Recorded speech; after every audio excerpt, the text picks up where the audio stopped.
And now the news for Tuesday, October 11th, sponsored by Vaughn's Funeral Home of Boerne, a family-owned business serving the families in and around the Boerne area since 1992.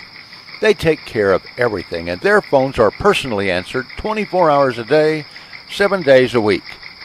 The weather is looking mighty sweet for the next several days. Today should be slightly warmer than yesterday, with a low still in the 50s and high of around 84.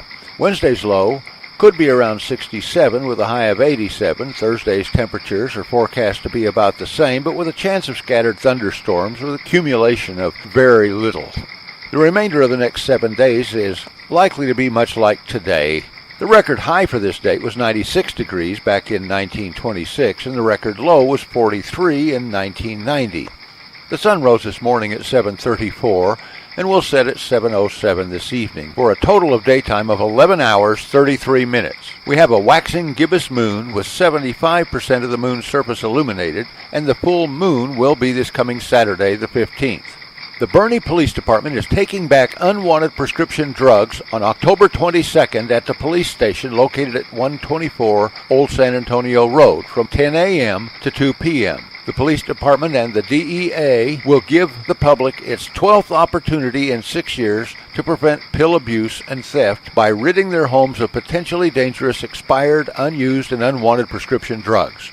Bring your pills for disposal to the police station on the 22nd between 10 a.m. and 2 p.m. The service is free and anonymous, no questions asked. During this program last April, Americans turned in 447 tons, literally over 893,000 pounds of prescription drugs at almost 5,400 sites operated by the DEA and more than 4,200 of its state and local law enforcement partners. Overall, in its 11 previous take-back events, DEA and its partners have taken in over 6.4 million pounds of pills. This initiative addresses a vital public safety and public health issue.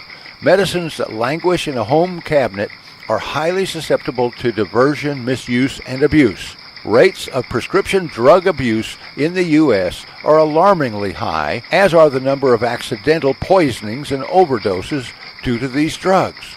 Studies show a majority of abused prescription drugs are obtained from family and friends, including from the home medicine cabinet. In addition, Americans are now advised that their usual method of disposing of unused medicines, flushing them down the toilet or throwing them in the trash, both pose potential safety and health hazards. For more information, call the Boerne Police Department at 830-249-8645. The deadline for registering to vote is today. If you have not registered and you plan to, then your options are limited. You need to get on over to the Kendall County Courthouse Annex at 221 Fawn Valley Drive. To be eligible, applicants must be U.S. citizens, a resident of the county, 18 years of age by Election Day, November 8th, not a convicted felon, and not declared mentally incompetent by a court of law. Applications can also be found available online at www.co.kendall.tx.us or at www.votetexas.gov. All applications must be turned in or postmarked by today. Well, that's the news. I'm Tom Allred reporting, and now we'll get back to those original hits of the 50s and 60s on 1500 KBRN in Boerne, Texas. And remember, since you can be anything you want to be, you may as well be nice.